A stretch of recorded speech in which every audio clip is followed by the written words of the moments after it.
अब मैं जो देखता हूं, बड़ों से बात है, पूरे भारत के जो लोग हैं हमारे, मैंने कहा कि शुरू में इतिहास की इतनी बड़ी घटना और उसको उलट तरीके से हम खड़े, दूसरी तरफ से खड़े हैं।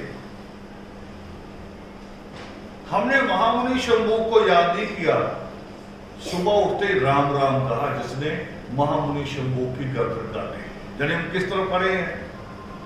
हम कातिल की तरफ खड़े हैं। अपने बुजुर्ग ने जिसने कुर्बानी दी, हम उसकी तरफ नहीं खड़े,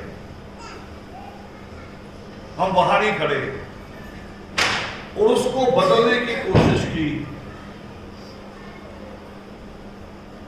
बाबा साहब भीमराव अंबेडकर ने भी, महात्मा ज्योतिबा फूले ने भी, और भी जो दलित लेखक हैं वो इस चीजों को खोज खोज के ला रहे हैं कि हमारे साथ कब क्या हुआ। कितना बड़ा इतिहास है हमारा, कितने हमारे बुजुर्गों ने, हमारे संतों ने, और बल्कि हमारी औरतों ने, मातों को भद्रा जैसी औरतों ने कुर्बानियां दी, हमें पता नहीं। और इतना बड़ा इतिहास पता नहीं, और अगर पता भी है तो उसको भी इतने सहज ले लिया, आसान। बात करोगे ना, तो अब जब आप ये स्पीच अभी फेसबुक पे जाएगी तो बहुत सारे कहेंगे हमें सब पता है, हमें सारा ज्ञान है, मगर झंडा लाल लगाए। ज्ञान सारा कुछ है, जूता वही खाएंगे। तो ज्ञान किस बात का है? अगर वही झंडा लगाओगे, कहेंगे हम लव कुश की संतान है। आप तो संतान होने का दावा कर रहे हो, वो नहीं। आप द्राविड़ियन हैं, देश के मूल निवासी हैं, आप वो नहीं। आप उनसे भी बड़ी हैसियत रखते हो, मगर जो असली लव कुश थे भी बेचारे, उनको भी अभी राम मंदिर में जगह मिली है? किसी दुनिया के किसी राम मंदिर में कभी लव कुश साथ खड़े दिखाई दिए आज तक? कहीं नहीं मिले। कहीं चले जाओ, किसी मंदिर में चले जाओ, राम परिवार की मूर्तियां बिक रही। आजकल तो दिवाली है ना, राम परिवार की मूर्ति। राम परिवार में कौन कौन? राम, सीता, लक्ष्मण, पैरों में हनुमान, बच्चे है ही नहीं। परिवार की फोटो बिना बच्चों के होती है? होती बिना बच्चों के? तो उन बच्चों को क्यों नहीं माना? क्यों नहीं माना? क्योंकि उन्होंने शिक्षा सृष्टिकर्ता वाल्मीकि दयावान से ली। लव कुश को क्यों नहीं मान रहे? क्योंकि उन्होंने शिक्षा कहां से ली थी? सृष्टिकर्ता वाल्मीकि दयावान। फिर वो सारी चीजें छोड़े जो हमारे उन महापुरुषों को, जिन्होंने कुर्बानियां दी, जिन्होंने अपनी गर्दनें कटाई, अपना अंगूठा कटाया, अपना शीश कटाया, जो उनकी कुर्बानियों को, उनकी रूहों को जो चीजें दुख दे रही, पीड़ा पहुंचा रही हूं, जो उनका अपमान कर रही हूं, वो चीजें हमें छोड़नी चाहिए। अजीब कौम है, देखो कैसी अद्भुत कौम है। झंडा लाल रखेंगे। किसका है ये झंडा लाल? मुसलमानों का कि हिंदुओं का? और हिंदुओं में भी कहां कहां है, मैं तो हैरान हो रहा हूं। देवी का भी लाल, शंकर का भी लाल, हनुमान का लंगोट वो भी लाल, और जहां सीवर का ढक्कन ना हो वहां भी लाल, उसको भी रखेंगे। और वाल्मीकि अनंत में मजार किसका? वो हिंदुओं का क्या मुसलमानों का? वो किसकी परंपरा है? मुसलमानों की। और कोई मजार बना ले वाल्मीकि मंदिर में, वो बर्दाश्त है। उसके बगल में कोई शिवलिंग खड़ा कर दे, वो भी बर्दाश्त है। कोई काली खड़ी कर दे, वो भी बर्दाश्त। यहां तक कि कोई कब्जा भी कर ले आके, कब्जे भी हैं। वाल्मीकि अनंत में देश के पता नहीं कितनी जगह कब्जे, कई तो वाल्मीकि अनंत बचे ही नहीं, इतनी सी जगह बची, कब्जा कर करके लोगों ने अपने घर बनाया। धूप बत्ती के नाम पे दुकानें बनाते हैं। बताओ, धूप बत्ती 10 रुपए की वो अपनी जेब से नहीं खर्चते। करे चलो दुकानें बना दो, धूप बत्ती का खर्चा आ जाएगा, मगर दुकानों पे कब्जा खुद कर लेते, किराया आने नहीं देते।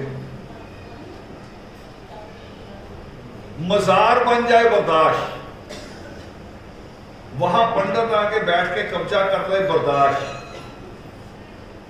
हमारे वाल्मीकि प्रगट दिवस में कोई हिंदू नेता आके परमात्मा के खिलाफ स्पीच कर जाए, बर्दाश्त। और धर्म समाज कहे कि आसमानी झंडा होना चाहिए, आसमानी स्वरूप होना चाहिए, वो बर्दाश्त है। हम अपमान कर रहे हैं। हम तो परमात्मा को, ये तो ऋषि ऋषि कह के बोलती थी पूरी कौम, ऋषि भी, और वाल्मीकि नाम भी याद आ, बाल ऋषि। हिंदू टाइप जो थे, जिन बस्तियां हिंदुओं के बीच ही में थी हमारी, वो कहते थे बाल ऋषि। जो लोग मुसलमानों के बीच में रहते थे हमारे, वो कहते थे बालाशाह। नाम पूरा नहीं लेते थे, हमने नाम लेना सिखाया। हजरत मोहम्मद साहब का नाम लोग कैसे लेते हैं, पूरे अदब के साथ कई चीजें लगाते। गुरु गोविंद सिंह का नाम लोग कैसे लेते हैं, कितने अदब के साथ, कहां से शुरू करते हैं, दशम पिता, वंशदानी, फिर नाम लेते हैं। तो ये नाम भी अधूरा लेते थे, हमने वो सिखाया। और हमारे इस आंदोलन का विरोध ज्यादा कोई हमें शिकायत नहीं है, होता है, विरोध होता है। हजरत मोहम्मद साहब ने जब कहा कि अंधविश्वास खत्म करो, पखंड नहीं होगा, ईश्वर एक है, उस एक ईश्वर पे विश्वास रखो। जैसे हमारे लिटरे में आता है, ई कहे ईश्वर, उस पर ध्यान, जो सिमरे वही एक आकार। एक ही कहा ना, एक है, एक ही नाम उचारू, वाल्मीकि रसना से पुकारो। तो हमें क्या हुक्म हुआ, हमें भी यही हुक्म हुआ कि ईश्वर एक है, सृष्टिकर्ता वाल्मीकि। वो जो श्लोक आता है,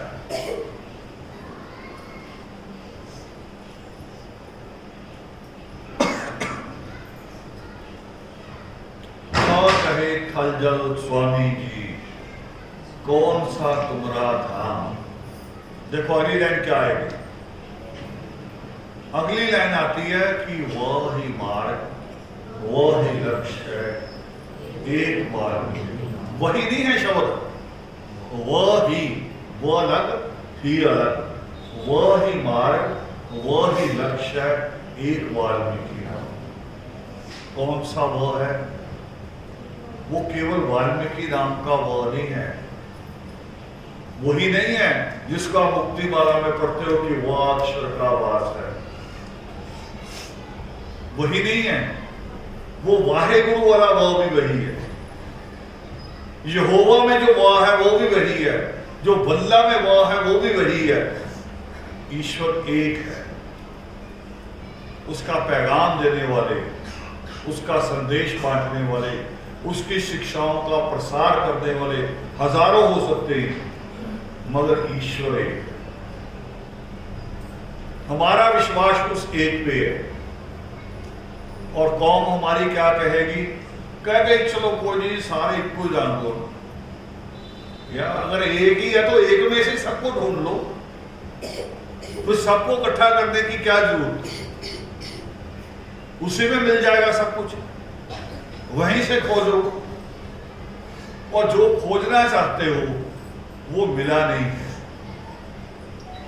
कितने चिराग किए, कितनी मन्नतें मांगी, कितनी चदरें चढ़ाई, कितने सूअर काटे, बकरे काटे, नहीं मिला। और जब सृष्टिकर्ता वाल्मीकि दयावान की कलम की तरफ ध्यान गया तो कौम बदलनी शुरू हो गई। जब उनकी कलम को माना, और कहते खाली कलम दिखाई नहीं दे रही, कहा भी है सृष्टिकर्ता वाल्मीकि दयावान ने कि तप, दान और तीरथ से तुम्हारी मुक्ति नहीं होगी। मुक्ति किस चीज से होगी? मोक्ष कैसे मिलेगा? ज्ञान से। किस चीज से? ज्ञान से। पढ़ लिख के डॉक्टर बनेंगे कि बिना पढ़े? पढ़ लिख के वकील बनता है कि बिना पढ़े? पढ़ लिख के जज बनता है कि बिना पढ़े? आपसे इसका मतलब ज्ञान जब आएगा, जब आप जज बनोगे, जब आप वकील बनोगे, डॉक्टर बनोगे, प्रोफेसर बनोगे, तो गंदगी से मुक्त हो जाओगे कि नहीं हो जाओगे? झाड़ू चलाने से मुक्त हो जाओगे कि नहीं हो जाओगे? यही तो मुक्ति है। और ये कही है सृष्टिकर्ता वाल्मीकि दयावान ने, वहां तक ध्यान नहीं गया। प्रगट दिवस मनाते हैं तो नाचने गाने पे जोर रहता है। अजीब बात है भी, तुम्हारे पास शादी है इतनी नाचने के लिए, नाचते रहो। शादियों में 7 दिन पहले लग जाते हो। चलो पहले तो अच्छा था, जब हमारा बचपन था औरतें केवल ढोलक लेके लगती थी, वो एक घर से दूसरे घर तक आवाज जाती थी बस। अब तो डीजे लगा देंगे और वो भी बाहर रखवा देंगे बॉक्स, दूसरों के घरों की तरफ मुंह करके, अपने अंदर नहीं दूसरों के। कह रहे मेरा बच्चा तो पढ़ा नहीं, दूसरे का उन्हें पढ़ने दे। इन बुराइयों के खिलाफ लड़ने की जरूरत है, मगर लड़ किसके लिए रहे हैं? लड़ रहे हैं जो हम एजुकेशनल सेमिनार कर रहे हैं। दुनिया में किसी भी कौम ने, चाहे वो भारत में जो सबसे ज्यादा सुलझी हुई कौम मानी जाती है जैनी है, कारोबारी, फिर दूसरे भारत के बाहर वाले हैं वो पारसी हैं जिनमें टाटा है। तो दुनिया की सारी कौमें, जिसका भी नाम ले लो आप, किसी कौम के नाम पे शिक्षा सेमिनार नहीं आज तक शुरू हुए, किसी कौम ने नहीं की। कॉलेज यूनिवर्सिटी में होते हैं, मगर हमने अपनी कौम के शिक्षा सेमिनार शुरू किए ताकि ये कौम, इस कौम के बच्चे गुमराह ना हो। 2 तरह से, एक तो वो जिनको पढ़ने की आदत नहीं, एक तो वो, और दूसरे वो जो पढ़ रहे हैं मगर ये नहीं पता कि पढ़ना क्या है। हम दोनों तरफ ध्यान दे रहे हैं। बीटेक फालतू हो रहा है, एमबीए फालतू हो रहा है, और अब एलएलबी फालतू होगा। आज के बाद किसी बच्चे के एडमिशन एलएलबी में नहीं करा। जो कर रहे हैं उनको भी गाइड करो भी, तुमने एलएलबी पे ब्रेक नहीं लगानी, तुमने एलएलएम करके आगे पीएचडी करो इसमें, ताकि कम से कम टीचर बन जाओ। नहीं तो वकीलों की हालत तो मुंशियों से भी बुरी है। बेचारे बाहर बैठे रहते हैं तख्त पोश पे, कईयों को तख्त पोश की जगह भी नहीं मिलती, वो किसी की दुकान में बैठे, चाय की दुकान में। तो पढ़ाई एक कर दी रहे, एक कर रहे तो गलत कर रहे हैं। हम दोनों का ध्यान रख रहे हैं, इसी के लिए सेमिनार चलाए। हमें उनका भी ध्यान है जो हमारे विरोध में है, तो हमारे विरोध में है तो इसका मतलब कहीं गुमराह है, कहीं उनको असल में हमें समझाना भी नहीं आता। हम जब समझाते हैं तो समझाते नहीं हैं, चिढ़ाते हैं, चिढ़ देते हैं सामने वाले। समझाने का तरीका होता है, किसी को कपड़ा भी अगर अच्छा नहीं लगता कोई, तो उसको भी कहने का तरीका होता कि ये कपड़ा, ये रंग तुम्हें अच्छा नहीं लगता। मगर तरीका है कि हम अगर कहें कि तू ये क्या कालू सा बन के आ गया, फिर तुम्हारी बात सुनेगा? नहीं सुनेगा। तरीका हर चीज को, ऐसे कौम को बदलने का तरीका है। कहते हैं ना एक बात भी, आप जिद से, रोब से, अकड़ से, ताकत से नहीं मनवा सकते जितना काम आप प्यार से कर सकते। तभी गुरु गोविंद सिंह जी ने कहा था कि मन जीते जग जीत। जिसने मन जीत लिया उसने जग जीत लिया। और अब हो रहा है, अब ये हो रहा है कि हमारा आंदोलन वो आगे बढ़ रहा है धीरे धीरे। जो संगठन कभी बिल्कुल आदर्श के सामने विरोधी बन के खड़े होते थे, अब हम उनके दिमाग को बदलने में कामयाब हो रहे हैं धीरे धीरे। हम उनको समझाने में, क्योंकि उनको कह रहे हैं कि है तो हम एक ही, कौम एक है, खून एक है, और हमारे ऊपर होने वाला जुल्म भी एक ही। जिनका लाल झंडा उठा के घूम रहे हैं, बताओ सृष्टिकर्ता वाल्मीकि दयावान के खिलाफ जब भी कोई गलत गलत कहानियां छापता है तो लाल झंडे वाले छापते हैं या कोई और धर्म वाला छापता है? वही छापते हैं जिनका लाल झंडा है, वही गलत बोलते हैं और उन्हीं का झंडा लेके। यानी हम इतने, इसको कहते, बाबा साहब अम्बेडकर ने कहा था कि आप दिमागी गुलाम है, दिमागी। और जिस दिन आपने अपनी गुलामी के बारे में सोच लिया, आप उसी दिन आजाद हो जाओगे। जिस दिन आपने एहसास हो गया कि आप गुलाम हैं, असल में मान ही नहीं रहे, खा पी रहे अच्छा, हांडी अच्छी बनती है, नौकरी है, अब अभी कल परसों फिर ऑर्डर हो गए, है ना, पक्की तनख्वाह घर आएगी, खूब आएंगे। मोर्चा लगा वाल्मीकि कौम का 56 दिन का, वहां 56 दिन कौन बैठे? वाल्मीकि लीडर। अब मत्था टेकने जाएंगे देवियों के, कह रहे तूने ऑर्डर करा दिया। कई तो छत्र बना के ले जाएंगे सोने का, देवी को कहेंगे कि तेरे सिर पे छत्र और मेरे सिर पे टोकरी रहे कूड़े की, देवी ये कृपा करना। सच में यही तो कहने जाएंगे कि तुमने ये कूड़ा जो मुझे दे दिया, अब मैं पूरे का पूरा सीवर में उतरूंगा कूड़े में, ये हमेशा बनाए रखना। यही तो कहने जाओगे। हम इसी से मुक्त करना चाह रहे हैं। और ये मुक्ति का आंदोलन सबसे पहले किसने चलाया था? महामुनि शंभू। सबसे पहले आंदोलन उन्होंने चलाया था। लोग कहते हैं ये जो सो कॉल्ड आजकल जो आ गए अम्बेडकरवादी, वो महात्मा ज्योतिबा फुले से पीछे जाते नहीं है। महात्मा ज्योतिबा फुले ने इस शताब्दी में किया, इन दिनों, मगर इस आंदोलन को सबसे पहले चलाया महामुनि शंभू ने, जिन्होंने खुद भी जान दी, फिर मां तुंगभद्रा ने जान दी, और वहां इतना खून बहा कि नदी बन गई। और दक्षिण भारत में नदी है तुंगभद्रा नाम से, मां तुंगभद्रा के नाम से दक्षिण में ये नदी है, दक्षिण भारत में। इतनी कुर्बानियों के बाद फिर भी हम बचते बचाते यहां पहुंचे हैं। मगर जब सुविधा आ रही है, सुख आ रहा है, तो हमें उन महापुरुषों को याद करना चाहिए। मगर मैं देखता हूं हमारे यहाँ जो पढ़ा लिखा अफसर बन रहा है, वो पहले तो कम पखंड करता था, जब अफसर बन जाता है उसका पखंड भी बड़ा हो जाता है। फिर वो इधर उधर वाले मंदिर ही जाता है, सीधे बालाजी जाता है, वो वहां कन्याकुमारी जाता है, उसका पीर भी बड़ा हो जाता है, फिर सीधा अजमेर जाता है, क्योंकि पैसा ज्यादा आ गया। तो यहां पाप हो सकता है, यहां ईश्वर सोच सकता है कि इस कौम को पैसा देना पाप, वो पैसा लेके भी उल्टा ही काम करे, उससे बचने की जरूरत है। तो आप आज का जो आयोजन, ये आज ही नहीं है, ये जो महामुनि शंभू ज्ञान केंद्र है, इसकी तरफ से हर साल होता है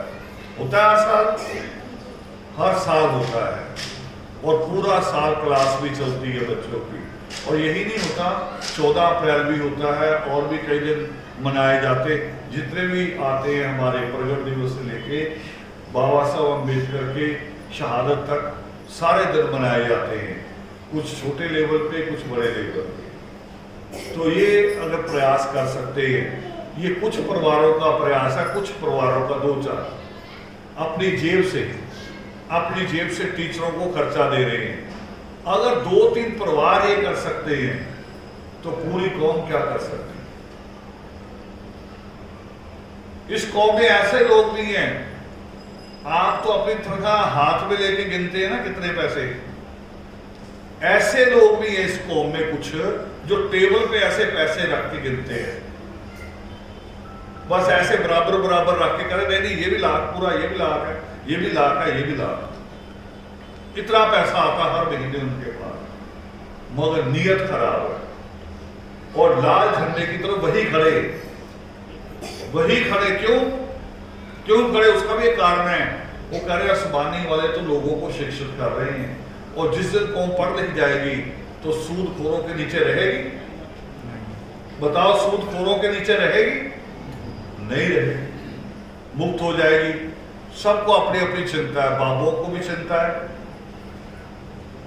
वो कह रहे हम अनपढ़ बाबे राख बांटते हैं, फिर हमारी कौन सुनेगा।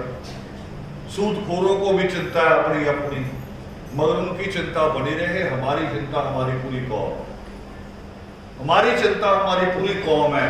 उसके लिए चाहे कोई कुर्बानी देनी पड़ जाए, हम देंगे। जय भारत।